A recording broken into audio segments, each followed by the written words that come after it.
Boom. Biddly bo. Can't lie to you, bro. Can't lie to any which one here. We're too real round here. But there ain't nobody down round here. It's a game of football. Onward. You know what time it is. Get that badger. In and on and over here. We had to move back to get its greatness. And shout out to everybody that tuned in for the live watch along. It wasn't the best of days. I'm not going to be a too long 20-minute breakdown. So it's not going to break down. I don't want to whinge too much. You could hit them like for us, JT. Thank you. Get the badger in on Friday. Take it easy, Andrew. Thank you. 78 RPM. Dry your eyes, mate. I know it's hard to take, but her mind has been made up. Thought we started the game all right. 15 minutes, it looked like it was going to be a competitive championship type of game. I hoped we had a little bit more quality. I think Harrison and Aronson is going to be the talking points of the whole day, but I don't think that's good enough excuse to be brutally and bluntly honest about it. I think we've got to grow up a little bit in the grand scheme of things. I thought Harrison and Goodmanson stifled each other. I thought that Goodmanson and Harrison are probably two similar players. Goodmanson wants to get to byline. I thought Goodmanson flattered to deceive, to be fair, today. I thought it was probably our best player getting forward, which is the sad irony of what I'm about to say. But the end product was absolutely bab-tash, and I would have liked to have seen Harrison in some of Goodmanson's areas. I thought they were too close to each other. Aronson, up until the goal, I thought we was in a decent position. Then the goal goes in, and they have a really good 15 minutes, which is sort of managed to weather the storm somewhat.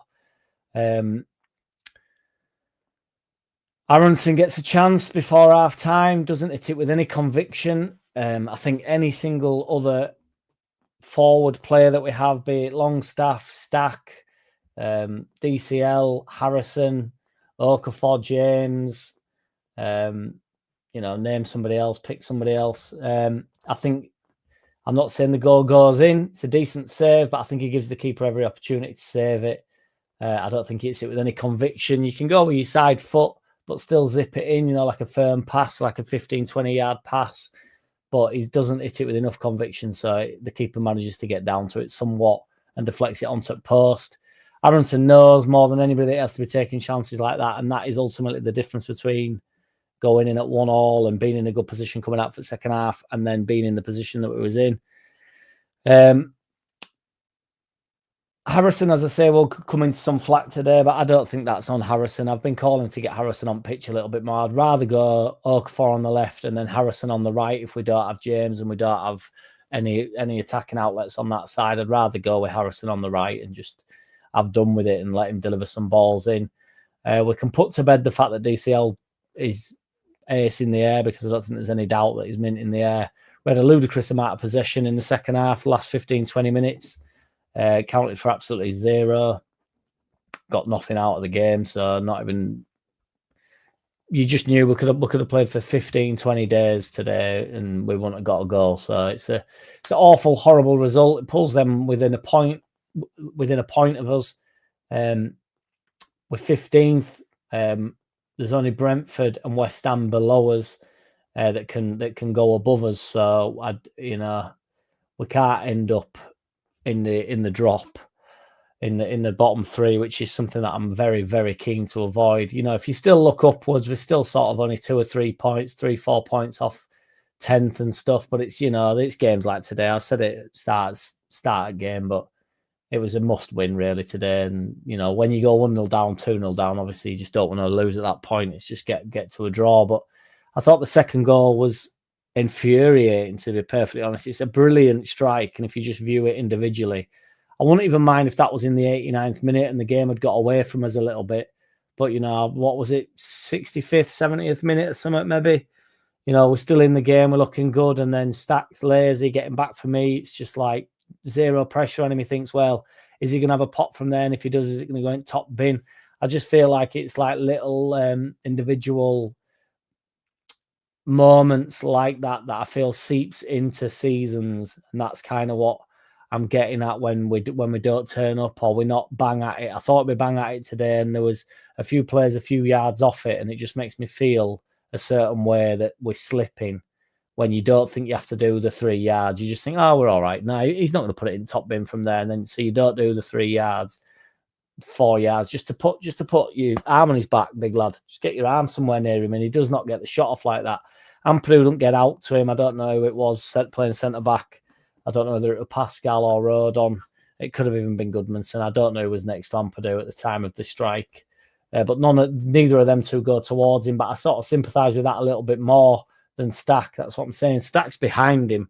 Stack's already out of the game, so he might as well go apply some pressure. There's nowhere the player that puts it in top bin, there's nowhere he can go with the ball that hurts Stack. If Ampadu goes out to him and the ball gets played round him, Ampadu looks a tit, doesn't he? So Ampadu's not sure what the player will do. It doesn't matter to Stack what the player will do. So go put a little bit of pressure on him. Frustrating that he didn't. I thought Stack were poor today, to be honest. I mean, to a man, I think everybody were poor, weren't they, ultimately? There's you don't get beat 2-0 away at Burnley, who are ultimately, up for cannon fodder this year, and I still think they'll go down. We had an opportunity to pull away from them, get 4 or 5 points, whatever it was, in front of them. Well, that would have been more, 7 points, would it? 7 points in front of them, and now they're 1 point behind us. So, they're now out of the drop themselves. The league is sort of starting to shape up a bit. Looks like Wolves got beat again. So, as I say, West Ham, Brentford play. I would imagine that's either 5:30 or tomorrow, is it? I don't know. Notts Forest got beat again. Big Ange, the serial winner's been sacked, so they might turn a bit of a corner.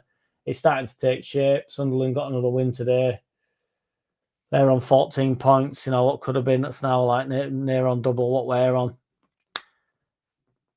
Bad day today, pal, says Ricky Clark. Yep, I agree. Sunderland lost to Burnley. Doesn't look too bad now, says Brett. 78 RPM. The worst I saw as even possible was 0-0. We can't blame Jack and Brendan for that not happening. Exactly that, brother. Exactly that. Ain't no badges down round here. We can't sugarcoat it. That like a kick between the legs. It was not a nice watch. When the boys don't have a good day, we'll struggle because realistically we don't have the quality to have an off day. Agree, Pete Booth, wholeheartedly. Yeah. If we're not absolutely bang at it and super competitive, we can't afford to be even a couple of yards off it, can we? So, Andy says it's worrying. Farker needs to take accountability. He's been given an easy ride. Those cracks are forming. I don't know where the easy ride comes from. Or the fact that he doesn't take accountability. I can only presume you're on about his sort of post-match press conferences where he's discussing the game, and he'll, I don't know what he'll say with the Burnley game. I'm hoping he says that we weren't good enough today, and that's top and bottom of it. That is what it was. We wasn't good enough. There was no excuse for today. Trying to think of a decent performance, and I'm struggling. I thought James looked relatively threatening when he came off at bench, but obviously the game was away from us. Had a couple of chances. Peru had a chance, just sort of swings a leg at it. No conviction there. Again, he's probably got time to take a touch. Harrison had a chance at back post. It's a really difficult technique that he's tried to put his foot through it, but he's got time to bring it down. Just little things like maybe lacking a little bit of confidence. I'm not so sure. I thought Bogle, again, trying to get forward today, but he was poor. We were poor. Every single player were poor, and we still dominated large portions of the game. But, if that had been in Championship, you'd have just said it was one of them days where they caught us out. But we're not in the Championship anymore, and we need to not be getting caught out in games such as Burnley. Need to be afforded these opportunities where, you get beat 2-0, 5-0 to Arsenal. It's like getting beat 2-0 to Burnley it's a shit show, my opinion. It's really fucked me off. It's a really frustrating day as a Leeds fan. And the internet will be going absolutely Billy Bentos. It'll be going wild, won't it? So I'm just hoping the Farker out brigade are alive and well, and they're just sort of honest with the Farker out stuff. It's fine if you're a Farker outer. I don't know what he would have done differently. People go on about keeping Ramazani at the club. Fine, if that's your belief. I mean, he's not doing out abroad, but if that's your belief, if that's his only mistake, then he's doing all right thus far, isn't he? Really,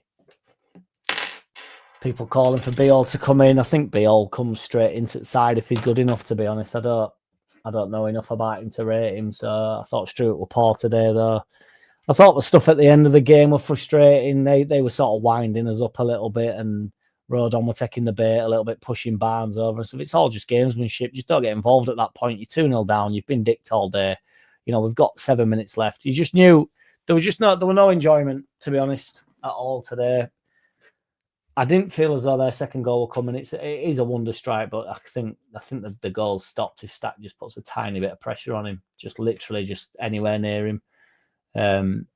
Yeah, I don't know. I think we put in an amazing world-class shit performance today, and it couldn't have gone any worse if we tried. He says he's kept quiet, not anymore. Oh, well, bring on West Ham and a point. It's a big, these home games are going to be massive, aren't they? And obviously then we're straight into 2 away games, aren't we, after that? So it's Friday becomes enormous. Now you get, ultimately, and I mean it, you get 3 points on Friday, and this is relatively forgotten, isn't it? Because people have taken a point out of both. 2 points if you'd have taken a point for both. So if you get a win against West Ham obviously been shit as well. They're in the bottom 2. We can pull, depending on how they get on. I don't know when they're playing. Let's have a look who they got. They're playing Monday night against Brentford. So we get to Sunday anyway before we see us fate, but get to Monday. See what West Ham and Brentford do. I don't really know what you want there. Do you want a point? I don't know. I don't like looking into other people's fixtures, to be honest, because I don't deem it important. That's why everybody banging on about Sunderland and stuff, unless you're happy for Sunderland, which is fine. But I just mean, if you're banging on about Sunderland's results and Burnley's results, and it's just you end up in a wishing well of bullshit, and then you're wishing that other teams don't win. I don't know, guys. I don't think there's, to be honest, a mad lot to say. The only number Parker has is his mum's mobile. I love it. He has done us again, though. He's done us again.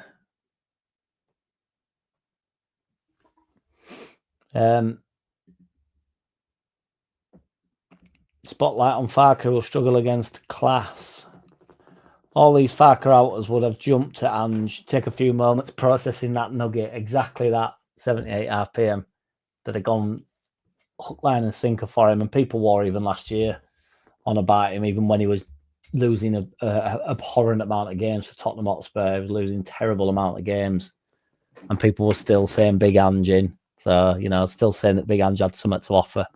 Farker's a better manager than Big Ange. I don't care what anybody says. He's more proven. Said it at the start. Parker's got Farker's number. Farker's gone by Christmas, says Andy. Farker can't handle anti-football. Farker's never beat Parker. Yeah, it's I don't know. Move on. Luckily, it's early on in the season. It's not season defining in terms of, there's 30 more games to go at. Don't like the goal difference now, -6. Starts looking like you're a bag of shit at the back now. I know it's slightly skewed because we got beat 5-0 to Arsenal, so it is a bit skewed in that sense. It only, obviously, without that game, it's only -1, which is, 10th in the league. But these are the margins, aren't they? This is not me excusing it. I'm just sort of just freestyling, talking shit, really. The revolutionary tactic of playing without a goalkeeper was always risky at Premier League level, says Snortflakes. I didn't think Darlow were bad today, to be fair, although he nearly put us in a couple of situations, but Big Ange would not have us lose 2-0 to Burnley, deliberately lose 2-0. Big Ange thinks about the second season, doesn't he? So he gets all bad results out in the first season. Yeah, but Farker is Leeds manager, so must be better. He is. But yeah, I've not got a great deal else to say, guys. I don't know what else to break down. See what Farker says in presser. I might do a little shit vid before I leave for work tonight. It's probably going to drive me to drink today.